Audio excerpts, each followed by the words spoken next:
And we are back, folks, for another edition of the Michigan Recruiting Insider. We have made it a point to try to keep up with the pace that the Michigan football staff is setting. And what do I mean by that? They have brought in, or are bringing in, a record number of highly rated prospects to visit the campus over the course of the spring, and today is no exception. As sitting with me on set today is one of the top prospects in the 2026 class, one of the elite defensive backs, not just in the state of California, but the entire land. And he might be family, I don't know, because I found out he has family in the city of Flint. I'm talking about Mr. Havon Finney. Havon, how you doing? I'm doing good. How about you? Doing great, man. Glad that you could join us. So I mentioned from the great state of California all the way over here in the state of Michigan. So let's just start with the distance, man. I mean, being that far away from home, you get a chance to kind of gauge what it feels like to be this far away. How's that hitting you so far, being this far away from home? I mean, it's honestly been cool. I don't really have a problem with being far away from home. I mean, I've been in Cali all my life, but I like being other places as well, so it's cool. Okay, I got you. So now, obviously, chatting with your dad, the original Havon Finney, but, family. So you got family in these parts. Does that kind of make it feel a little more like home, having family in the state of Michigan? I mean, I would say that would kind of make you feel a little like home. I mean, the coaches have already kind of made it feel like home, too, so that's another great thing. Yeah. So let's talk about your game, because that's what a lot of people might already know your name from. I mean, you go over across YouTube, people know you already. So when did it all start to pick up for you? When did your star start to rise? When did you start to kind of feel in the game of football that you were kind of a little different? I mean, I've been playing for my whole life. My dad's been training me forever, but I mean, I would say probably my freshman year. After my freshman year, I really started to feel like I'm really seeing the difference. Okay. Yeah. All right. So if we were to sort of, for people who haven't gone on YouTube or watched any of your games, if we were to kind of break your game down, kind of give me a scouting report on who you are as a player, give us a scouting report. Scouting report, I would say I have good technique, use my length, I'm physical, and I have great speed. Is there a player that would sort of put us in the mind of? Ooh. Or that you kind of compare yourself to or kind of steal from? Compare myself to? Maybe I'd say like Patrick Surtain or Tariq Woolen, because they have a little speed, or Tariq Woolen has a little speed, and Patrick Surtain is just a good technical corner. Yeah, Tariq Woolen is like 4.27. That's more than the little speed, right? Yeah. So, okay, all right. So now, the other thing that you see corners have is they have a little edge to them. You know, there's a little switch that they flip. You have that on the field? Yeah, for sure. I'm a whole different person when it comes on the field. Yeah. Okay, all right. So where does that kind of come from, man? Is that something that's innate? Do you get that from your pops? Like, where does that side of you come from? I don't know. It might be from my pops. I don't know. But it's just a switch. In the locker room, when I'm getting ready for a game, I just flip that switch and I'm ready. Okay, all right. So now, as you kind of have gotten into sort of the recruiting side of things, I mean, the profile has been big for a while. SC, it used to be any of the top guys that were like that, SC wasn't letting them out. But you have made it a point to kind of look beyond that.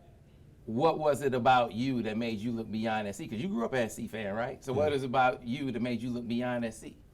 I mean, me just seeing other colleges are doing really well. I feel like being the Big Ten and SEC, it's a really good thing. Like, it's not just SC. Like, I mean, I've seen other people from my hometown go places super far. So like LSU, Michigan, Ohio State, Alabama. I've seen people go everywhere, so it's made me want to look elsewhere also. So now you have all those schools as options. So that's one of those things that as you have so many places that you could go, you gotta have some kind of criteria to start being able to narrow it down. So how do you do that, though? What do you look at to start being able to narrow down that list? I would say just people who reach out the most, who really have a need for DBs, where I could play early, where I see people getting developed and producing people to the NFL. Mm-hmm. So now you said Dad's been training you, right? Training you in the game. I'm sure he's been training you on this recruiting process too. Yeah. And so what does he tell you to look at and look for when you're going on these visits and when you're talking to these coaches? Just to see who really loves you. You know, you don't want to go into a program that is just saying something right now and then they're gonna change their mind when you get there. Like you wanna make sure like the love is real that they're showing you. Mm-hmm. So when did Michigan kind of really jump into the fold? When did you start sensing they were really serious about you? I say once I reclass, like Coach Morgan started reaching out, and he's been consistent ever since. Mm-hmm. So what went into that decision, man? Because that's not a small thing to say. Okay, let's jump it up a year. What went into that? Well, so my freshman year, I kind of already started thinking about it just because it was like, it's kind of a thing then, but I didn't really know for sure if I was going to do it because, it seemed like a lot to do. And it was only my freshman year, so I didn't know yet. So I had goals that I set after my freshman year. I hit those goals, then it came more of a conversation my sophomore year. And after my sophomore year, I said, I work out with NFL guys, college guys during the off season. I know I can compete with them, so I might as well go to the next level. It's no point in me staying another year in high school when I could just do that in college. I hear that. Okay, and so obviously you put your mind to it, and now here you are. And so you said Coach Morgan started reaching out to you, and that was kind of the hook that kind of got Michigan on the list. So what about Coach Morgan? What's that connection like? What's the vibe like with him? It's really cool. He's funny. He's real. He's gonna keep it real with you. And it's his first year here, but you can see how he's developing his DBs already. Yeah. How much did you watch Michigan last year? Because that was one of the positions that was really challenged the most. You start the season with Will Johnson, but he missed a lot of time because of injury, so he had to move guys around in the secondary, play a safety at corner or nickel at corner, and safeties move around. So did you notice all that? How much did you watch it? Yeah, I noticed that, but I feel like they did a good job with using what they have also. So, it was pretty good. Yeah. And so now that you've gotten a chance to get here and spend time with him, though, it's one thing to communicate with him over social media and on the phone, but now you've gotten a chance to be face-to-face, break bread, that kind of thing. What more have you been able to glean and get from him being face-to-face? Being face-to-face, like he's just a cool guy. I feel like I could talk to him about a lot of things. He's a cool person just to hang out with, just to get to know. It seems like he'll always be on top, make sure you're on top of your stuff. What about seeing him coach? Because you got a chance to watch practice. Yeah. What did you notice about that? Notice that he's going to congratulate you when you do good things, but he's also going to get on you because he wants you to be the best. That's really cool. I like that. Your impression so far, just through recruiting or watching Coach Moore in his first year on the job, what do you think of Coach Moore? Yeah, Coach Moore seemed like a cool guy. He's done really well. I know last year wasn't the best for them, but they still did a pretty good job with what they had. Now, you've seen they got Will this year, who's had an outstanding season. They had DJ got drafted last year. They had some DBs really going to the NFL. How much have you kind of looked at the development of their DBs over the last couple of years? What do you think of their ability to develop guys for the next level? I think their ability is really well. I feel like Michigan has always done well with DBs. It's a really good school. So, Havon, I know, as far as guys on the team are concerned, Cam Brandt comes from your school, right? What's your relationship like with Cam? Yeah, me and Cam are cool. He was there a year before I got there, but I've grown to build a cool relationship with him just because he went to my school. Yep. Now, so has he been like a bridge of sorts? Has he talked to you about Michigan at all? Well, when he comes back to the school, he definitely will talk about Michigan, how good of a school it is. And I saw him out of practice. He was saying how good of a school it is. Yeah, he definitely showed some flashes last year, and they expect him to be a guy on the team this year. Did you get a chance to how was he looking at practice, for instance? Nah, he's looking good at practice. I feel like he's gonna be a great player this year. He can go off. Is that like not to say that you would come to Michigan because of him, but is that like kind of like a comfort zone to have somebody on the team that you would know? Yeah, I would say it is. I mean, just because he went to my school, so it's a big connection. Mm-hmm. And then, of course, I was talking to your dad. Turns out you know Caden Strayhorn, too? Yeah, I know Caden Strayhorn. I played with his little brother on my youth football team, so I mean, I know his little brother and him. Yep. All right, so you would have a couple of ties there. Cool. So as you look at this visit, what has stood out to you the most? What do you like most? What stands out to you the most about your time on campus this week? I'll say the culture. I'll say the players, how they're like all with each other, you know. How much they are in tune with faith in God, you know. It's really big. So. Now, you know, I know you're a defensive guy, but did you take note last year when Bryce flipped and decided to go to Michigan? Did that hit you at all or resonate with you at all when that happened? Yeah, it kind of surprised me because he was already committed, but I mean I can see why. It was a good school and it's in his hometown. It's a good offer. I got you. So now, have you had a chance to interact with any of the guys, any of the players at all while you were here? Not really. I mean, I've met with some like of the older players, like LeVert Hill. So I mean, I know him. I got to meet with him, and he's pretty much told me a lot about Michigan. I got you. So what would you say at this point, Havon, as you look at Michigan and kind of reflect on your entire recruitment, not just this visit, but including this visit? What would you say you like the most about Michigan right now? And then what would you say you have the biggest question about with Michigan right now? Okay. I'll start with the question first. Okay. So biggest question I have is how long the coaches will be here? Because, I mean, it's only the first year here. So they could possibly go wherever else, you know, Coach Moore, Coach Morgan, you know, they could all possibly leave. Mm-hmm. But, I mean, the biggest thing that stood out to me was probably, like, the way they practice. It was with, like, structure, and you can tell they're getting after it. Is that what you like the most? Not just looking at this visit, though, just overall, broadly, Okay. beyond the visit, what do you like the most about Michigan? I'll say them letting people play early. Mm. You know, I want to come into college and play early. I don't want to just sit and wait till sophomore, junior year. I want to come contribute right away. Mm-hmm.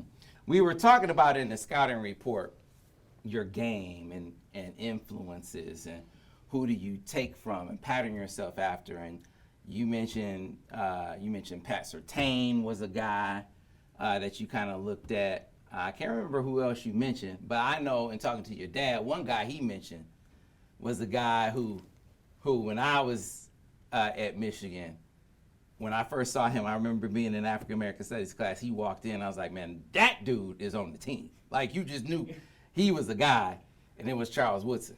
And so Pops was saying that's a guy who you pattern your game after. Did he have that one right? You look at Charles Woodson? Yeah, I do. I mean, I grew up watching him because I've been a Raiders fan. But saw him in college, watched the college highlights. I feel like we're the same kind of because, I mean, he's a lockdown corner, plays a little receiver too, which I do right now, and special teams. I do the same thing, so I feel like we kind of similar. Yeah, man. Did you know Charles Woodson, when he came to school, he had dreads? Did you know that? No, I didn't know that. Yeah. Oh, he didn't have dreads. He had braids. So, but, yeah, back in the day, Charles' freshman year, for sure, he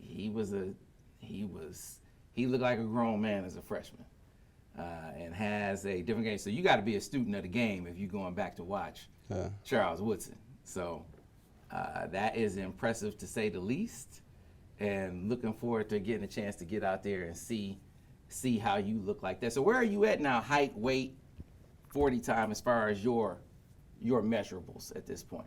Well, I don't know my 40 time, but I'm 6'2", 170. 6'2", 170? Yeah.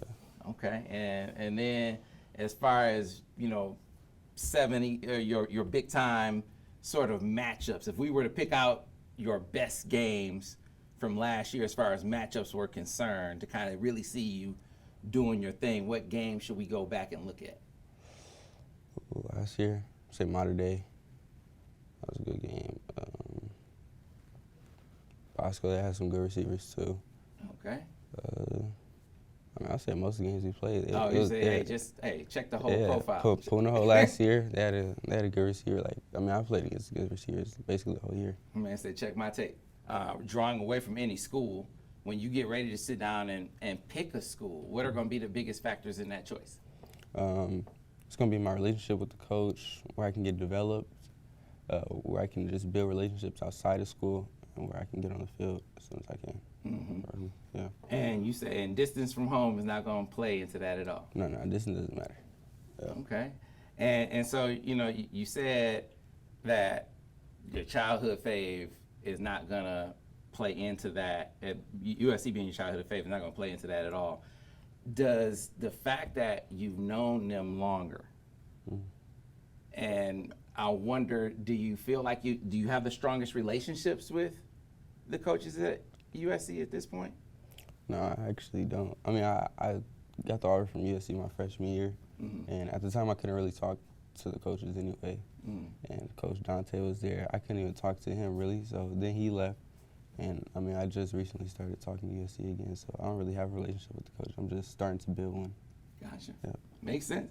All right, so what comes after this as far as visits are concerned? What's on the docket for the rest of the spring? And then do you have your OVs picked out? Well, rest of the spring, I know I just have Ohio State and Texas A&M on my unofficials right now.